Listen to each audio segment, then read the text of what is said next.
나도 모르는 주택 때문에 1세대 주택 비과세가 안 되는 경우들이 있을까요? 1세대 1주택 비과세 규정은 한 세대가 한 주택을 처분했을 때 세금을 안 내도록 비과세 해주는 제도이에요. 대부분 이제 본인들이 갖고 있는 주택에 대해서는 뭐뭐가 있다라는 걸 다 대부분 알고 있습니다. 근데 가족이 갖고 있거나 또는 돌아가신 분이 갖고 있다, 내 명의로 부동산 등기를 해놨던 부분들이 있다거나 이러면 뭐 땡큐긴 하지만 그것 때문에 1세대 주택 비과세를 못 받는다면 좀 억울할 수는 있겠죠. 그래서 1세대 주택 비과세를 문제없이 잘 받게끔 한번 얘기를 한번 해보겠습니다.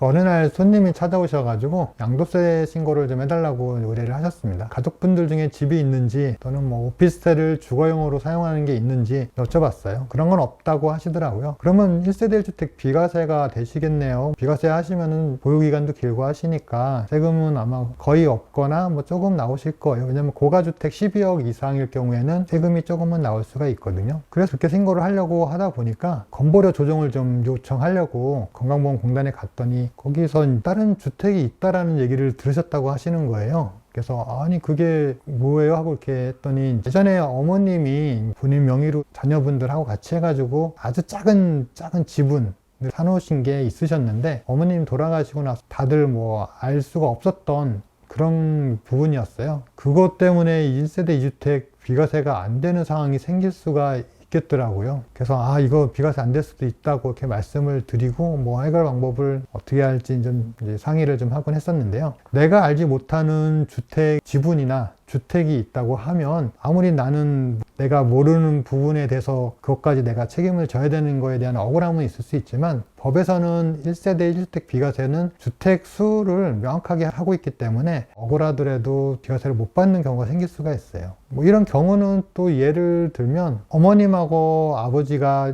오래전에 한 30년 전에 이혼을 한 경우들도 있거든요. 그 이혼해서 따로따로 살림을 차리시고 살기도 하는데 예전에 이혼을 했다라고 하고 현재 와서 이제 집을 팔고 나서 양도세 신고를 하려고 하니까 집이 두 채다라고 해서 비과세를 못 받는 경우가 있었어요. 그게 뭐냐면 이혼을 했다라고 본인들은 말씀은 하시지만 서류상으로는 정리가 안 된 거죠. 그냥 서류상으로는 별거인 상태로 한 30년을 이제 지나오신 거예요. 그 어머님 배우자분은 새로 뭐 이렇게 살림을 차리시고 또 뭐 이렇게 가정을 꾸리시고 집도 사시고 하셔가지고 서류상으로는 1세대, 본인과 배우자는 아무리 떨어져 있다고 하더라도 1세대로 보고 주택수를 계산을 하거든요. 그러다 보니까 본인은 한 채만 갖고 있다고 생각했지만 합법적으로 주택수는 두 채가 돼서 비과세를 못 받는 경우, 이거는 억울하긴 하죠. 억울하지만 법원 판결에서도 이거는 2주택자로 볼 수밖에 없다 판결을 내렸던 부분이에요. 그래서 내가 모르는 주택이나 뭐 일부 주택 지분을 꼭 확인을 하셔야지